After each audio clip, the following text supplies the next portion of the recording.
Reinaldo, você quer seguir? Posso continuar aqui? Vamos seguir, vamos seguir. Vamos falar um pouco, que eu agora estou mais perto do empresário, porque eu estou defendendo os interesses do empresário. Alguém precisa defender isso, né, menino Leonardo? Porque fica todo mundo lá de joelho. Alguém precisa ficar sobre duas pernas, e para ficar sobre duas pernas, ninguém é melhor do que eu. Legal de ouvir a sua imitação do Lula assim ao vivo. É uma experiência que eu vou guardar. Você sabe que eu já elogiei o Reinaldo, né? Eu falei, a sua imitação é muito boa, é muito É, boa. sei que é famosa. Eu vou contar uma história engraçada. Outro dia uma amiga entrou no táxi, uma amiga jornalista, e eu mandei um áudio para ela, cometeu a imprudência de ouvir alto.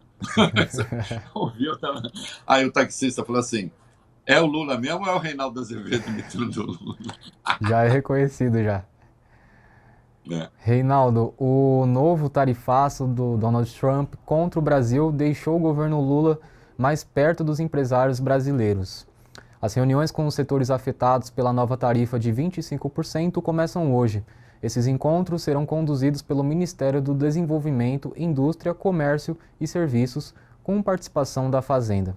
De acordo com o ministro do Desenvolvimento, Márcio Elias Rosa, os segmentos mais atingidos pela nova taxação, que passa a valer amanhã, são os de madeira, máquinas e equipamentos elétricos, móveis, produtos cerâmicos, calçados e açúcar.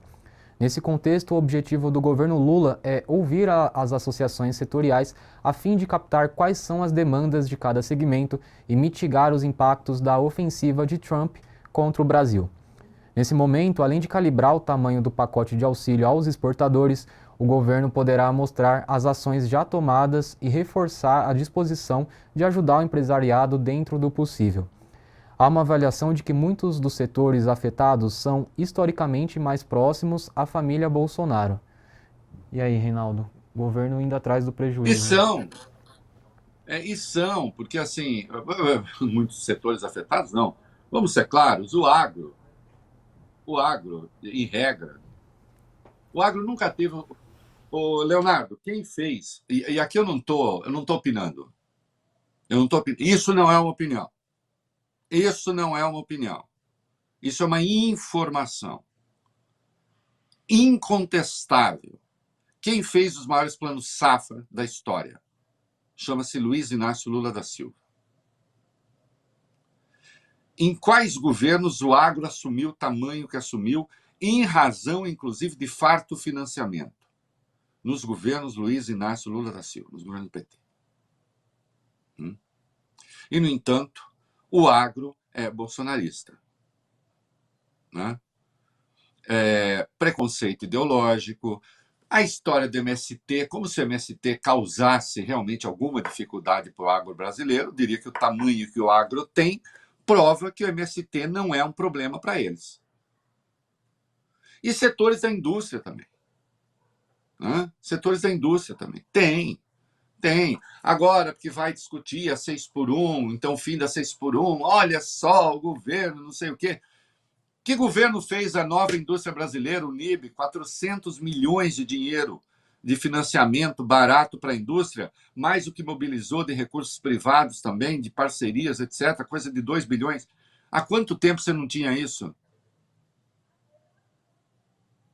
Mas aí tem o preconceito ideológico. Por isso que outro dia eu brinquei, até citei um autor marxista, eu falei assim, vamos ler, vamos estudar um pouquinho para saber quando é que determinados grupos atuam contra a sua própria classe, né? Que é o caso de vocês, por ódio ideológico. Porque, atenção, está aí o que o governo Bolsonaro conseguiu fabricar. Ah, mas não fossem eles, não teria a tarifa do Trump? Muito provavelmente teria, também, está tendo no Canadá, já falei, mas pelo menos você teria uma voz que deveria ser única. A única que eu digo é, pelo menos, ir no mesmo sentido das várias correntes políticas aqui se unindo em defesa do interesse nacional. Em vez disso, um bando de picareta, porque é o que são, ficam criticando o governo, que não errou nesse processo, que não errou, negociou o tempo todo, né? E se oferecendo para ir lá limpar o chão, para limpar o chão não, lamber as botas. Né? Porque limpar o chão pode ser um trabalho digno. Aí é lamber as botas desses caras. Fosse só o Flávio vá lá, mas e os outros? O Caiado ainda critica um pouco a coisa das tarifas, mas aí imediatamente tem que falar que o Lula cometeu erro igual. É mentira. É mentira objetiva. Entende? Quando se está diante de uma mentira objetiva, é preciso dizer. Né? Então, assim, tem de se aproximar do empresariado, agora precisa ver se esses caras também querem aproximação, ou se querem apenas ir lá, obter um benefício, para depois ficar fazendo discurso reacionário de novo. Entende? Porque, não, olha, ter uma dessas reuniõezinhas, desses lobbies, porque a gente está cheio desses lobbies de empresários desocupados, e alguns que nem empresários são também, são só lobistas disfarçados de empresários, reunindo pessoas e não sei o quê, e vamos debater. É abrir o microfone e vem merda reacionária, e vem ódio ao povo, e vem ataque ao Bolsa Família. Vai o Zema, participa desses converscotes, dá um pau no Bolsa Família e é aplaudido por um bando de idiotas desocupados.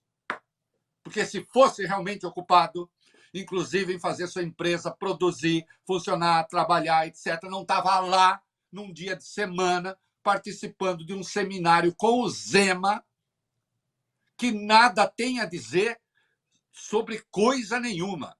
O cara que aumentou a dívida de Minas, a dívida pública de Minas, em 8 anos, em mais de 70%. Que governou em razão de medidas arrancadas no STF. Vai lá dar um pau no Bolsa Família e é aplaudido por um bando de delinquentes, de terno. E geralmente terno ruim. Porque 2 números abaixo.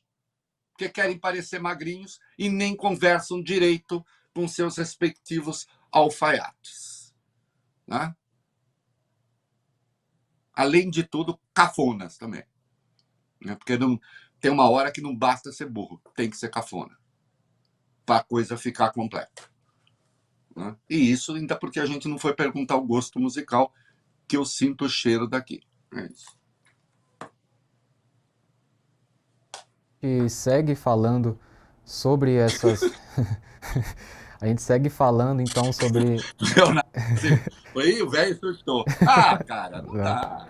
Não dá. Porra, os caras têm tudo quanto é benefício. Os caras têm juros especiais, tem tudo na mão oferecido pelo governo. E são contra a Bolsa Família. Entende? No pouco que o pobre tem, não, porque é tudo preguiçoso. Não, quem não é preguiçoso? Empresário brasileiro que gosta de subsídio. Esse não é preguiçoso. Né? Gosta de subsídio para depois comprar lancha e comprar apartamento em Miami e ir lá para confraternizar com um bolsonarista em Miami com um cubano reacionário. É isso. É isso.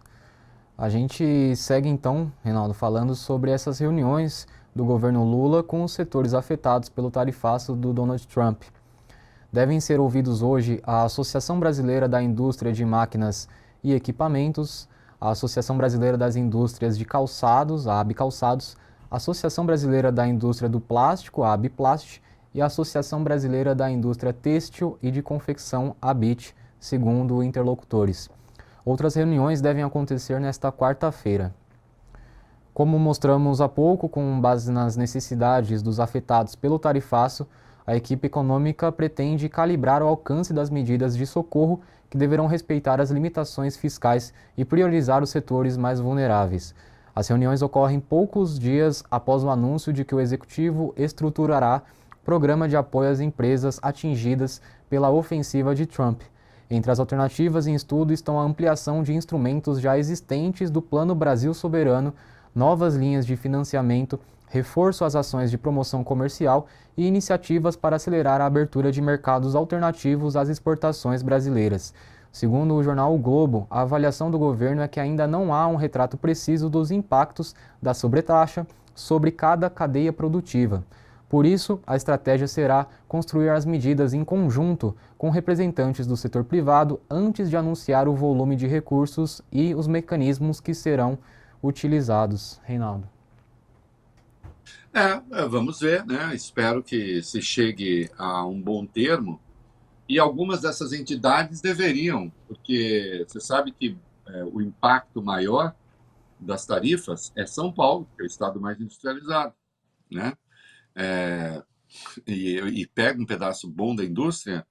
Algumas dessas entidades deveriam fazer um manifesto contra aquele vomitório da Fiesp, né? Ainda que não seja, a gente não tem nada a ver com a Fiesp, não, mas algumas empresas têm. Aquele vomitório da Fiesp, né? do SCAF, que fez um texto pusilânime, covarde, mentiroso, acusando o governo Lula de responsável pela tarifa. Por quê? Porque ligado ao bolsonarismo. Né? Tem de ser, afinal de contas, alguém que lidera uma federação de empresa que não tem empresa para fazer isso, né? Que é um caso raro no mundo. Né? Um presidente de federação de indústria que não tem indústria. Aí faz um troço como esse, como aquele. Né? E agora nós estamos vendo, insisto, os Estados Unidos metendo tarifa no Canadá. Então, chegou a hora de a gente também cobrar um pouco de responsabilidade desses caras. Então, querido, é o seguinte, é chegada a hora, o Cacete Planeta Antigo, né? Quando você nem tinha nascido ainda, que era do jornalzinho, o Planeta Diário ainda era, tinha uma expressão que eu não vou usar aqui, porque ela não é exatamente chique, mas assim, chegou a hora do alinhamento das responsabilidades. Então, assim, chega. A gente é muito condescendente com esse pedaço da elite. Não, e atenção, senhores, que essa autora está dizendo, só mesmo um perigoso comunista. O perigoso comunista. Atenção, eu estou defendendo o capitalismo aqui. Entende? Quem não defende o capitalismo é o Trump. Quem está de joelho para quem não defende o capitalismo é a família Bolsonaro.